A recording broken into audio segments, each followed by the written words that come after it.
মসজিদেরই পাশে আমায় কবর দিও ভাই, যেন গড়ে হতে মুয়াজ্জিনের আযান শুনতে পাই।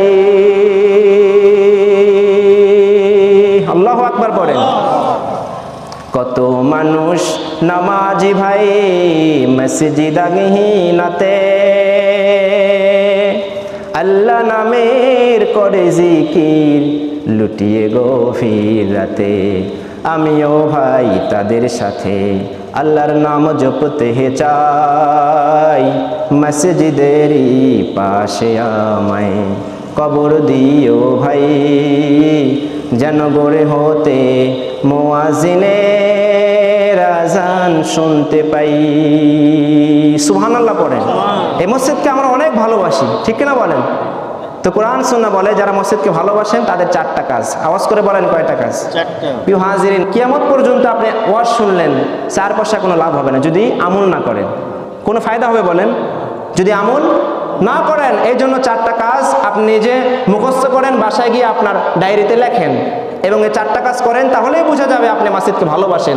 আপনি একজন খাঁটি মুসলমান, আপনি মসজিদকে ভালোবাসেন। কিয়ামতের কঠিন দিন এই মসজিদ আপনাকে ডাকবে, বলবে আল্লাহ আমি তো জান্নাতে যাচ্ছি, যে ব্যক্তি প্রতিদিন আমার ঘর মসজিদে যাইতো তাকেও আমাকে দিয়ে দেন। 4টা কাজ। 1 নাম্বার, বেশি বেশি আল্লাহর ঘর মসজিদ আবাদ করতে হবে, প্রতিষ্ঠিত করতে হবে। 1 নাম্বার কাজ কি সবাই বলেন? বিশ্বনবী বলেন সহিহ বুখারী মুসলিমের বর্ণনা, মান বানা মসজিদান বানাল্লাহু লাহু বাইতান ফিল জান্নাহ, যে ব্যক্তি আল্লাহর সন্তুষ্টির জন্য, আল্লাহকে খুশি করার জন্য আল্লাহর জমিনে একটা ঘর মসজিদ আবাদ করবে, একটা ঘর মসজিদ নির্মাণ করবে, রব্বুল আলামিন ওই লোকটার জন্য জান্নাতে একটা জান্নাতি ঘর নির্মাণ করে দেবে। সুবহানাল্লাহ পড়েন।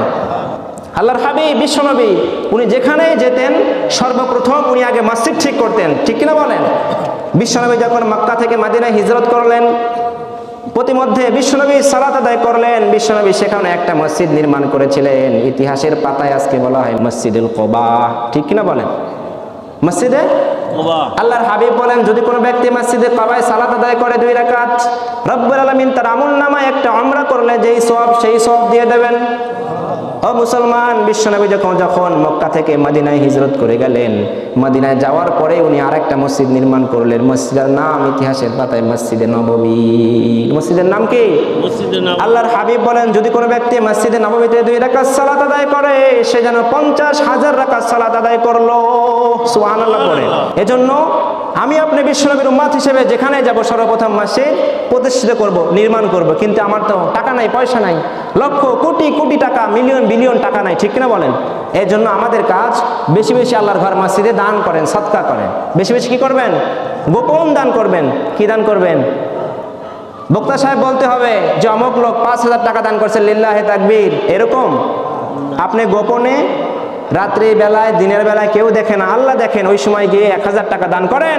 আর একজন বক্তার মুখে স্লোগান দিয়ে 1 লক্ষ টাকা দান করলেন, দুইটা যদি আপনার নিয়ত খারাপ হয় তাহলে 1 লক্ষের চেয়ে ওই 1,000-এর পাওয়ার বেশি। প্রিয় হাজিরিন, এই জন্য যখনই সময় পান বেশি বেশি আল্লাহর ঘর মসজিদ দান করেন। কম বেশি আপনার সাধ্য মতে, আপনি গরিব, আল্লাহর ঘর মসজিদে 1,000 টাকা দান করেন। আপনার অনেক টাকা দিয়েছে আল্লাহ, আপনি সেখান থেকে প্রতি বছর 50,000 টাকা নির্দিষ্ট করেন আল্লাহর ঘর মসজিদে দান করেন। আল্লাহ আমাদের বেশি বেশি আল্লাহর ঘর মসজিদে বেশি বেশি দান করা তৌফিক দান করেন, সবাই বলেন আমিন।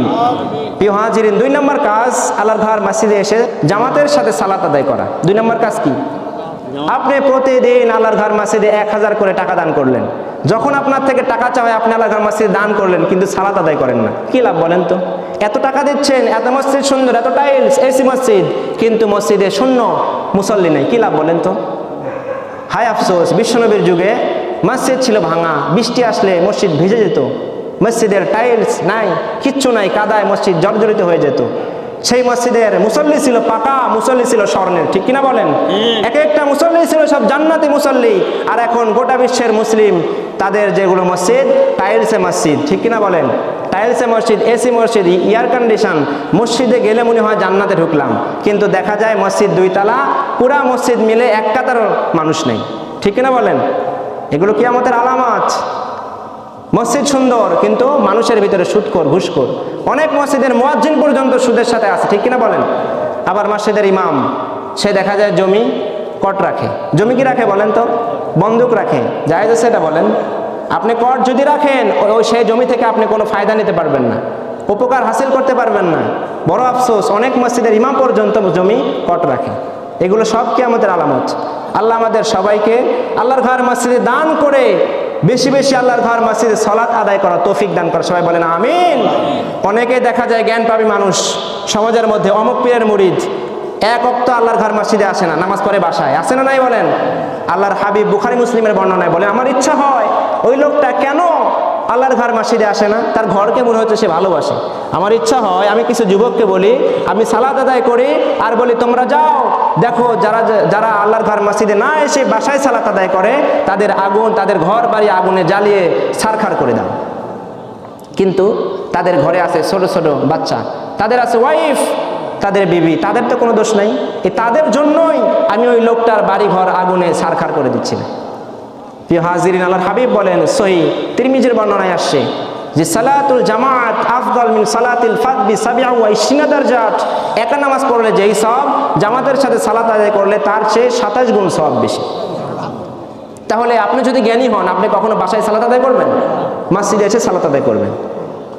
3 নম্বর কাজ, আল্লাহর ঘর মসজিদকে ভালোবাসা, তার সাথে একটা ভালো সম্পর্ক রাখা। 3 নম্বর কাজ কি বলেন? ভালো সম্পর্ক রাখা। আমরা জানি বুখারীর বর্ণনায় আসছে কিয়ামতের কঠিন দিন কেউ কাউরে চিনবে না।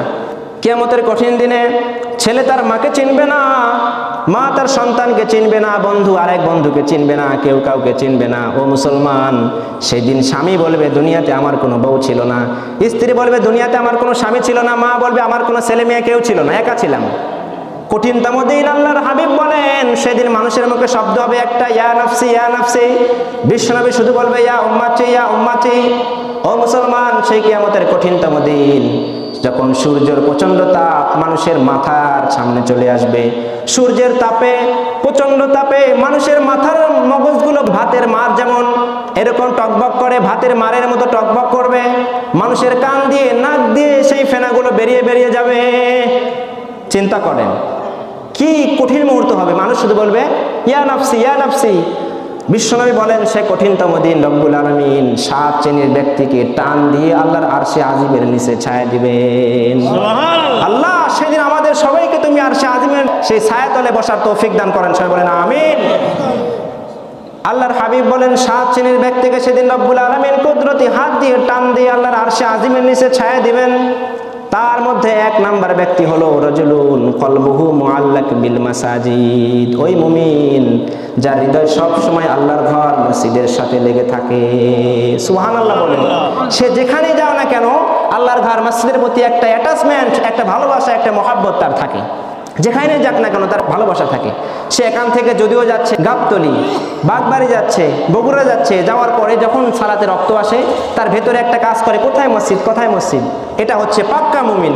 আল্লাহ আমাদের সবাইকে এরকম মুসলমান হওয়ার তৌফিক দান করে। সবাই বলেন আমিন। প্রিয় হাজিরিন, 4 নাম্বার কাজ আল্লাহর ঘর বেশি বেশি মসজিদ সাফাই করা, পরিষ্কার করা। 4 নাম্বার কাজ কি সবাই বলেন? আল্লাহ তাআলা বলেন ওয়া আন তাহিরা বাইতিয়া লিত-তাইফিনা ওয়াল আকিফিনা ওয়ার রুকআইস সুজুদ। আল্লাহু আকবার। রব্বুল আলামিন বলেন ও নবী ইব্রাহিম ইসমাঈল, তোমরা আসো আমার ঘর বাইতুল্লাহ পরিষ্কার করো। পৃথিবীর দূর দূরান্ত থেকে মানুষ আমার বাইতুল্লাহতে আসবে, তারা তাওয়াফ করতে আসবে, সালাত আদায় করতে আসবে। ও আমার প্রিয় নবী ইব্রাহিম ইসমাঈল, আমার ঘর মসজিদ পরিষ্কার করো। অর্ডার করছেন আল্লাহ, কাকে করছেন? আল্লাহর নবী ইব্রাহিম ইসমাঈল। আল্লাহর ঘর মসজিদ পরিষ্কার করেছিলেন আল্লাহর নবী ইব্রাহিম ইসমাঈল। আমাদের বিশ্বনবী মুহাম্মদ সাল্লাল্লাহু আলাইহি সাল্লাম দেখলেন একবার এক ইহুদির বাচ্চা ইহুদি এসে আমাদের মসজিদে এসে থুতু নিক্ষেপ করলো। বিশ্বনবী নিজ হাত দিয়ে থুতু পরিষ্কার করলেন। আল্লাহু আকবার পড়ে। আর আজকে বাংলার জমিনে অনেক সভাপতি, অনেক সেক্রেটারি এসে বলে ও ইমাম সাহেব আল্লাহর ঘর মসজিদে এই যে নোংরা আছে না নাই বলেন? কেমন সভাপতি আপনি, কেমন সেক্রেটারি, কেমন কেশিয়ার আপনি? আল্লাহর ঘর মসজিদ নোংরা আর আপনি এসে বলতেছেন মুয়াজ্জিন এই যে নোংরা পরিষ্কার করো, ইমাম সাহেব নোংরা পরিষ্কার করুন। আল্লাহর হাবিবের চেয়ে মহামানব আল্লাহর জমিনে আর আছে? সেই নবীজি নিজ হাত দিয়ে আল্লাহর ঘর মসজিদ পরিষ্কার করেছিলেন। বিশ্বনবীর পরে অর্ধজাহানের বাদশাহ খলিফাতুল মুসলিমিন উমর ফারুক, উনি মাজায় গামছা বেঁধে আল্লাহর ঘর পুরা মসজিদ ঝাড়ু দিতেন। চিন্তা করেন, আমি শুধু ওয়াজ করতেছি, কিন্তু জিনিসটা কিন্তু অত সোজা নয়, অত সোজা নয়। অর্ধজাহানের বাদশা এরকম মানুষ শুধু বাংলাদেশ নয়, শুধু ভারত নয়, সারা পৃথিবীর অর্ধ দেশের বাদশা খলিফাতুল মুসলিমিন ওমর, উনি নিজের কোমরে গামছা টাইট করে বেঁধে আল্লাহর পুরা ঘর মসজিদ উনি ঝাড়ু দিতেন। এটা ইসলাম শিক্ষা দেয়, যারা আল্লাহর গোলাম হবে তারাই আল্লাহর ঘর মসজিদ নির্মাণ করবেন। হাদিসে আসছে, যাদের অন্তরে জ্বালা শান্তি নাই, শুধু অন্তরে জ্বালা জ্বালা জ্বালা, কোনো শান্তি নাই, তাদের দুইটা কাজ করতে হবে। আওয়াজ করে বলেন, কয়টা কাজ করতে হবে? এক নাম্বার, যেই সমস্ত এলাকাতে ইয়েতিম বাচ্চা আছে, বাবা নাই মা নাই, অসহায়, সেই বাচ্চার কাছে গিয়ে বাচ্চার মাথায় হাত দিয়ে তার মাথাটা বুলিয়ে দিবেন, মাথায় হাত রাখবেন। আল্লাহ রাসূল বলেন, আল্লাহ তাআলা ওই মুহূর্তেই আরশে আজিম থেকে কুদরতি হাত দিয়ে আপনার বুকে দিয়ে আপনার বুকটা ঠান্ডা করে দিবেন। সুবহানাল্লাহ। অসহায় ইয়েতিম বাচ্চা, তাদের মাথায় হাত দিয়ে বুলিয়ে দিবেন। দুই নাম্বার কাজ করবেন, আপনার ভিতরে শান্তি নাই, অশান্তি ভাব করতেছে, মুহূর্তেই আপনার এলাকায় যেখানে আছে আল্লাহর ঘর মসজিদ, সেখানে যাবেন, ঝাড়ু নিয়ে পুরো ঘর মসজিদ ক্লিন করবেন, পরিষ্কার করবেন। দেখবেন মুহূর্তে আল্লাহ তাআলা আপনার অন্তরের মধ্যে শান্তি ঢেলে দিবেন। কয়টা কাজ করবেন? ইয়েতিম বাচ্চার মাথায় হাত দিবেন। দুই নাম্বার, আল্লাহর ঘর মসজিদ পরিষ্কার করবেন।